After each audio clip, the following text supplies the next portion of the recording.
Hey guys, we're moving right along with Unit 1. This is 1.5 out of possible 1.12. So we're getting close to the middle. In this lesson, we're going to talk about congruent segments and angles, as well as angle bisectors. So first kind of vocabulary word we have is the word congruent. I'm sure you've heard it before, but just so that we're all on the same page, this is the symbol that we're going to use for congruent. It's an equal sign with a tilde on top. So that means congruent. Anytime you see that, I will tend to use that symbol a lot more than writing out the word congruent, but I will read that the same exact way. Read that congruent. What congruent means is it means it is the exact same size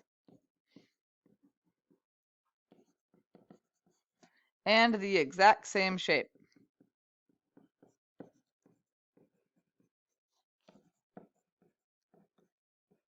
So for example, I could draw some congruent triangles and maybe they look like this.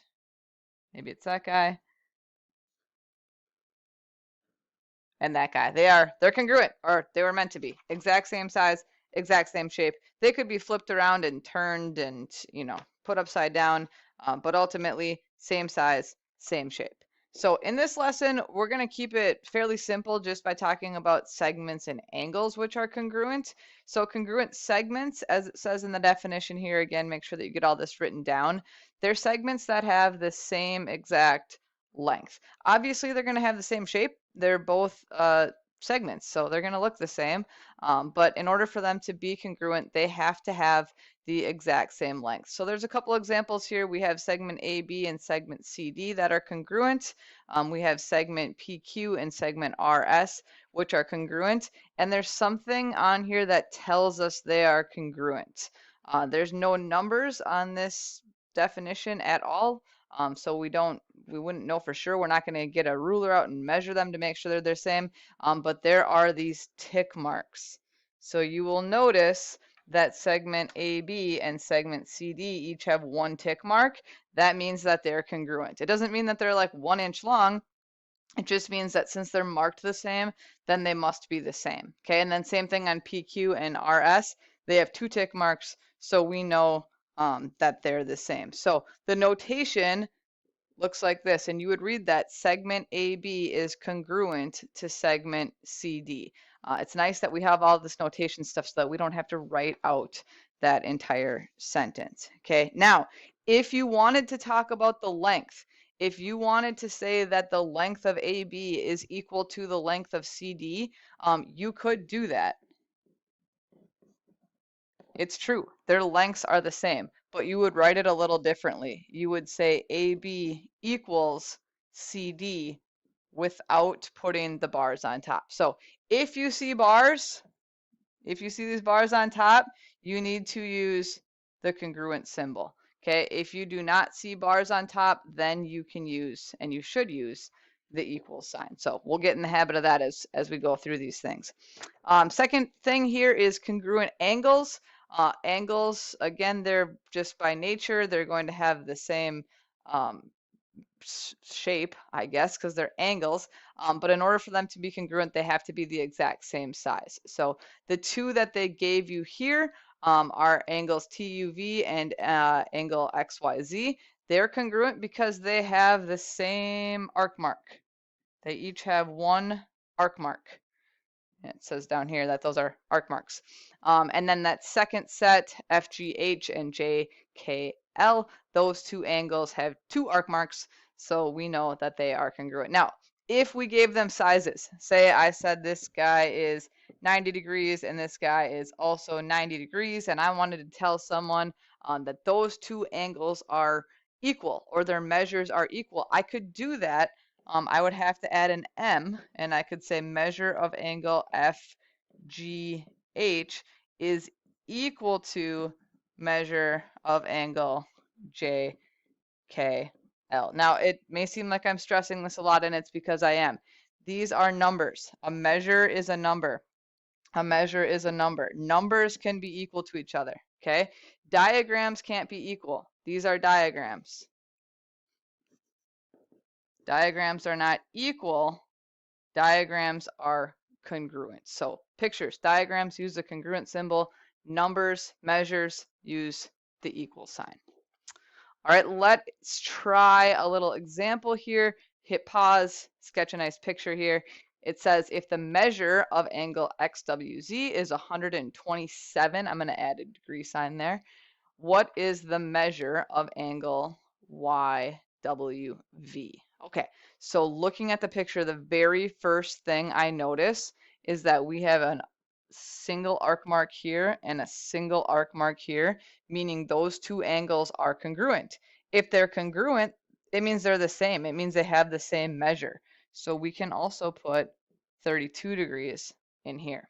Okay. Now let's go back to the words, the instructions here. It says measure of angle XWZ. I'm going to trace that from X to W to Z, just so we can see what we're looking at here. It looks like they're telling us that this whole big angle is 127 degrees. Okay. Our question, what we're looking for, I'll switch to green here. We're looking for the measure of angle YWV. So I'm going to trace that one. And that means we're looking for this guy here. I'm going to put 2 arc marks there. What is that angle? Well, we got to kind of combine what we learned in the last lesson and in this one. We know that that big angle is 127 degrees. We've already used up 64 degrees. We've used up 32 degrees twice. So maybe I'll just do this actually. I'll just say 32 degrees plus another 32 degrees plus something, I'm going to use an X for that unknown, is equal to 127 degrees. So 64 degrees plus something is 127. Subtract 64 from both sides. Now, you don't have to do all this. If you could solve it some other way, that's totally fine. But I'm just going to do it this way. It's not too much harder. And I'm coming up with 63 degrees. So I'm just going to write my final answer. I'll go over here. Measure of angle YWV equals 63 degrees.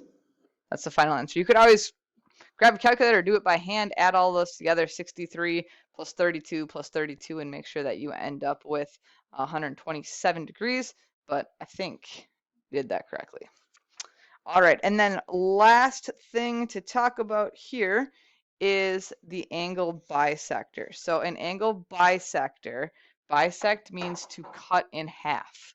So let's add that. Bisect means to cut in half.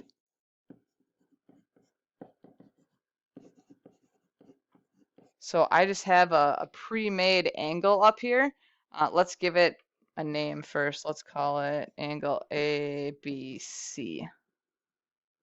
Okay, if we were to draw an angle bisector, we would put another point right smack dab in the middle. We can give it a name, a D, and then we would go right through it.